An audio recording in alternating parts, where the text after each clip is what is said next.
The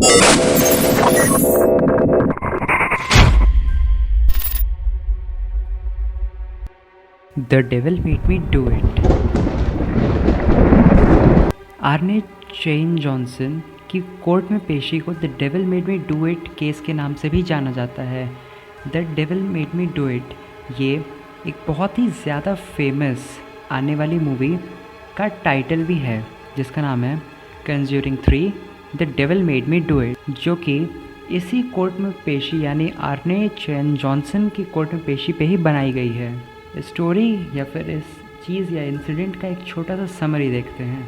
the devil made me do it ये बताता है कि ये एक ऐसा केस था जिसमें डर, मर्डर और बहुत ही शैतानी हाथ था, जिसमें पूरी दुनिया के सारे ही एक्सपीरियंस्ड पैरानॉर्मल रिसर्चर्स और कई सारे और भी लोग जो कि इन एक्टिविटीज़ में काम करते थे और दुनिया के सबसे ज़्यादा एक्सपीरियंस्ड और सबसे ज़्यादा पॉपुलर उस समय के पैरानॉर्मल इन्वेस्टिगेटर एड और लॉरेन वॉरेन, जिनके ऊपर या उनके अकाउंट्स पे कंजूरिंग 1 और कंजूरिंग 2 भी बनाई गई है। आज तक के सबसे ज़्यादा खतरनाक केस में की फाइल्स में से एक ये शुरू होता है एक लड़ाई से, एक छोटे बच्चे की आत्मा की लड़ाई से, और फिर वो हर सीमा को पार कर जाती है वो लड़ाई। ये यूएस यानी यूनाइटेड स्टेट्स की हिस्ट्री में ऐसा पहली बार हुआ था, या फिर पूरी दुनिया की हिस्ट्री में ऐसा पहली बार हुआ था कि जो मर्डरर था, जो सस्पेक्ट था मर्डर का, वो क्लेम कर रहा था कि उसके ऊपर शैतान का वास था, मतलब वो एक डेमोनिक पोजीशन के अंदर था। असल में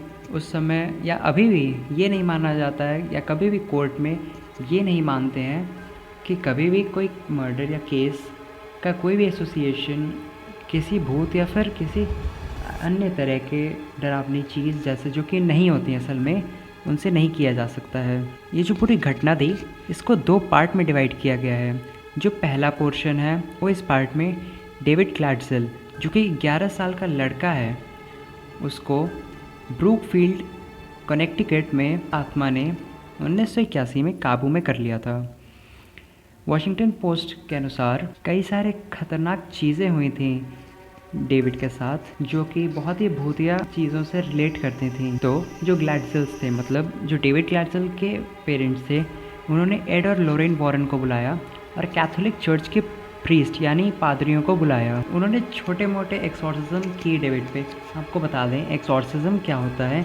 असल में एक्सॉर्सिज्म का मतलब झाड़ फूक सिंपल लैंग्वेज में, या फिर अगर किसी के ऊपर किसी भी बुरी आत्मा या फिर कोई ऐसी चीज़ जो गलत इम्प्रेशन देती है उसको काबू कर लेती है, तो ये करते हैं। ये एक तरह से उस चीज़ को भगाने के तरह का है। उन्होंने डेविड के ऊपर एक्सॉर्सिज्म किया। डेबी ग्लैडसेल और उसका बॉयफ्रेंड आर्ने जॉनसन रूम में थे। इस केस का जो पहला पोर्शन था हमने आपको बता दिया, पर इसका जो सबसे बड़ा पोर्शन, जो सबसे ज़्यादा इम्पॉर्टेंट पार्ट है, वो शुरू होता है एक 19 साल के आर्ने जॉनसन से, जिसको 1981 में अपने मकान मालिक के मर्डर के चार्ज में गिरफ्तार किया गया था। और आपने जैसा सुना ही होगा, हमने शुरुआत में ही बताया था कि उसने क्लेम किया था कि उसके ऊपर किसी बुरी आत्मा का वास था, मतलब वो खुद के ही कंट्रोल में नहीं था। कोई बुरी आत्मा उसको अपने कंट्रोल में करके रखी थी। न्यूयॉर्क टाइम्स यानी जो एक न्यूज़पेपर था, उसके अनुसार आर्ने जॉनसन ने कई बार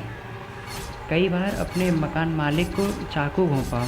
हमने हिस्ट्री के बारे में तो सब बात कर लिया, बट अब बात करते हैं उस मर्डर की।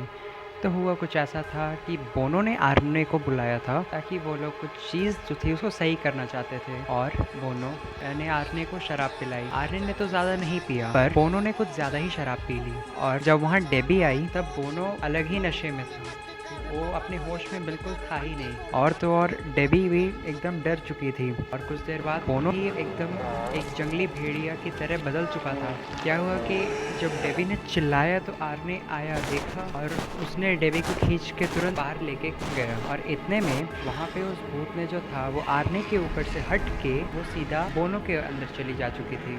ऐसा नहीं था कि वो आर्ने के अंदर नहीं थी, पर वो थी, पर अभी नहीं थी। तो आर्ने भागते भागते गिर गया दरवाजे के पास। उसके उसके जेब में एक पॉकेट नाइफ थी, वो भी बाहर गिर गई और उतने देर में उन चारों तरफ अंधेरा छा गया। गाने जो चल रहे थे वो भी बंद हो गए और तब तक बोनो एक जानवर की तरह आया उसके पास। उसको दिखा नहीं कि कौन है, पर जितने दूर से लाइट थी हल्की हल्की उतने में ही बस उस जानवर का मुंह दिख रहा था। और इसी डर में आर्ने ने बोनो को करीब 22 बार चाकू मारा और अगले दिन आर्ने उस मर्डर वाली लोकेशन से करीब 2 माइल या लगभग 3.6 किलोमीटर दूर मिला और पुलिस उसको पकड़ के ले गई। आगे की एक बहुत बड़ी हिस्ट्री है, तो इसके लिए और डिटेल्स के लिए आप जाके Conjuring 3 the devil made me do it देख सकते हैं। Thank you for watching this video. Please like this video, share it and also subscribe to our channel ताकि हम ऐसा ही कंटेंट और ला सकें।